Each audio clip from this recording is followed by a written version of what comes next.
Since 1993, Fiji has recorded a 6mm rise in its sea level every year, much larger than the global average. Wali District School at Misawa.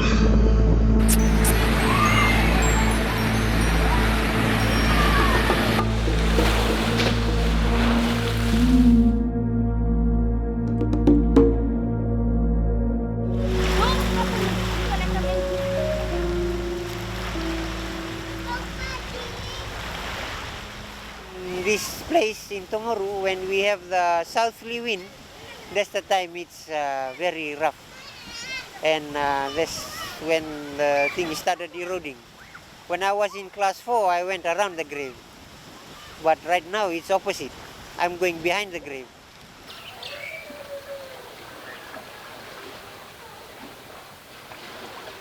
Sabake mata uvia vinga una kere me wele na ena sivita chukara no buvale na wali sabake ambula visinga sabake chukara na habake mata uchuko vio no rechu na uwani sivita chukara vale.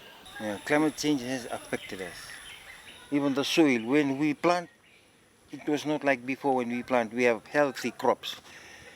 Now it's dying. Salt water is eaten through.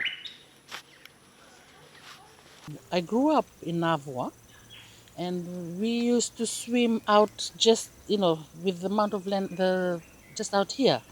And it's shocking to come back after 28 years and see that the amount of land has washed away, eroded from climate change.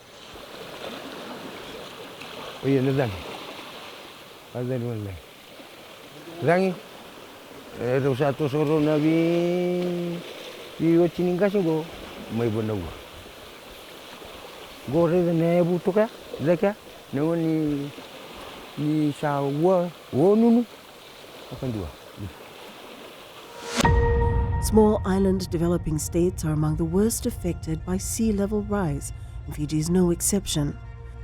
With more than 300 islands that are spread out over more than 18,000 square kilometers, Fiji's population is one of the most vulnerable on the planet.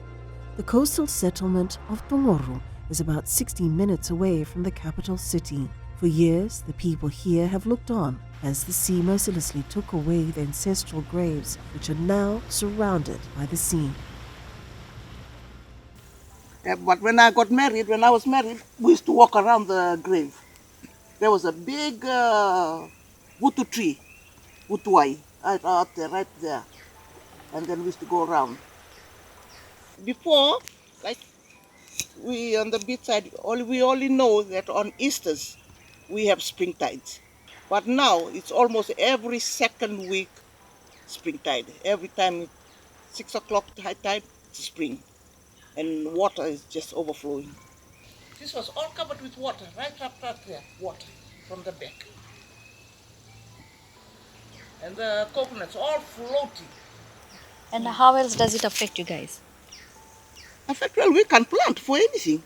We can. Before we used to have a cassava plantation, never run out of cassava and things. And that's it. We are affected that we can't plant anything. Where was your plantation? Right over here. Plantation right over there. Plantation. We had a plantation there and we had a mbure. Yeah, now Saka. Professor Rajib Shaw is one of the lead authors of the IPCC Working Group 2 report about adaptation and specializes on small island developing states. When it comes to the climate change, I think we need a more sense of urgency rather than just thinking it as a not an immediate priority. We are thinking, okay, we will be doing something in the line of next 30 years, 50 years, 70 years down the line, we'll be doing something.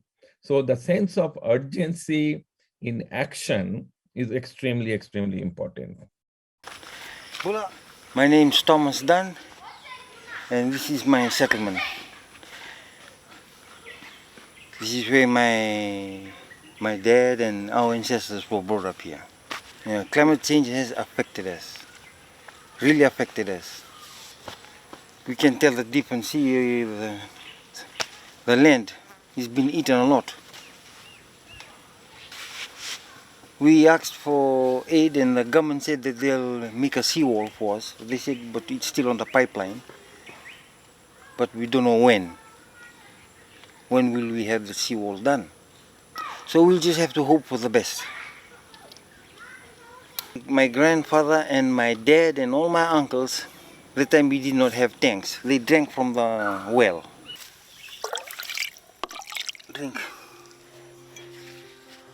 In the small islands, there will be a major issue on the fresh water, availability of the fresh water, due to change in the precipitation pattern, the rainfall pattern, and also like possibly overuse of the groundwater where there are freshwater availability. So freshwater issue for the small island developing states will be a major problem.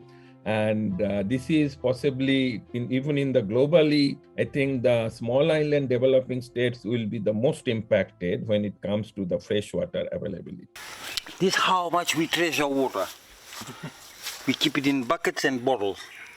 We contain them after boiling. This is our well. And we ration our water and we bath in the well. Here's the well. Oh yeah, sometimes when there's drought, we suffer. There's no water. But here we treasure water. Water is gold here to us.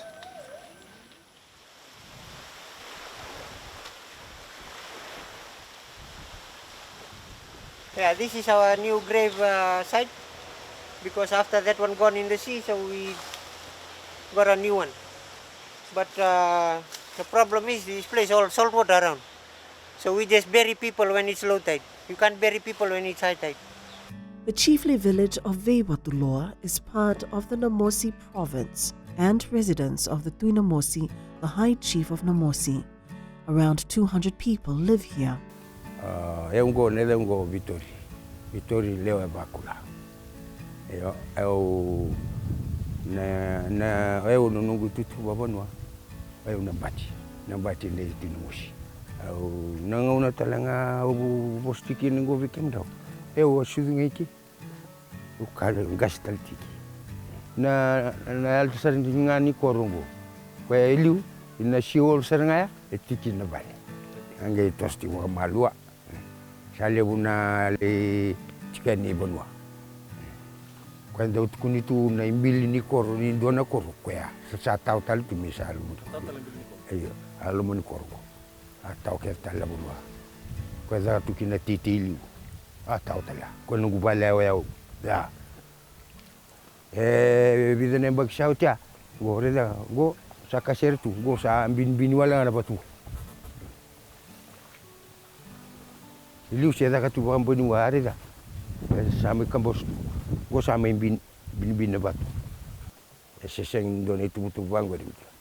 Ko ngane tu wa na koro ko ngane reba tu na bun bol tu mus. La mboni wa ngam salaka.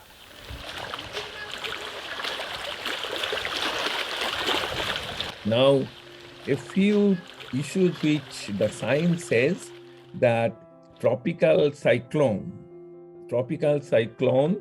in terms of both severity and frequency, it will increase, and these actually are already superimposing the sea level rise impact. It will also have some very strong impact on the critical infrastructure, especially the lifelines, as well as also the agriculture and the food production of the countries. Kemu langa da waitunga kemu rawila meke na kurhul milang kima. Olai siwa, boli, abibili, waitunga na kurhul milang kima na koru. Ni kanilang mo ito na vangi sento na babae. Kuku wasar, nakaway laksar nga lom ni kor. Nakawang rakel sar nga lom ni kor. Nila ko minto na vangilan babae mi wali. Iyo, baka bimbior na ngon. Usang do tambo tako makira nga na ngon mira kauna bali na wala ke wali marulkin. Patana kukuha ni uwa patakina pazang dola ko mo. Asa akin sa mataw na tubang ko matini mavat matini waitu sa mataw kito na cukup tago na itu cukup kito na retong matani mo. Ano bawat skin ko ng reto tikutik.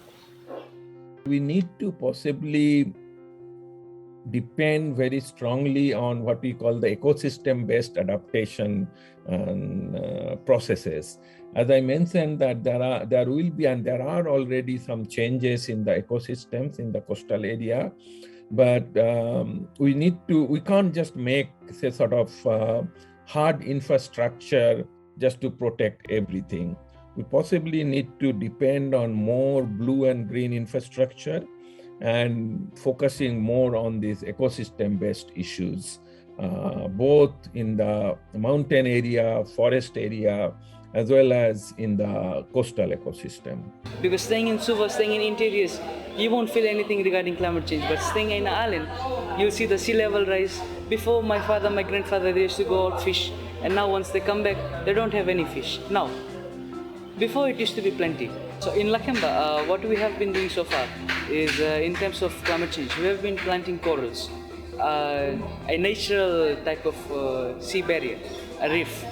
And apart from that, we have been doing mangrove, we are building sea walls, because these days the water level before it used to be very low, and now it's just pushing it up. We have done a lot of awareness now. It's time to act together. Young people are now increasingly becoming aware of the need to protect their natural environment and are becoming climate change activists at a very young age. We just hope it will get better in the future. We just have to pray hard. Every end of the year during Christmas, we used to go to my village, and every Christmas we can see changes. And my advice to the people near the village and the people near the river, just be prepared, because climate change is really happening so fast. The mangroves, they act as necessary to fish, and they also act as our windbreakers for coastal villages. So today we planted 3,000 mangroves here. Further that side, that was our first mangrove planting, December 1st, and we planted 2,000 mangroves.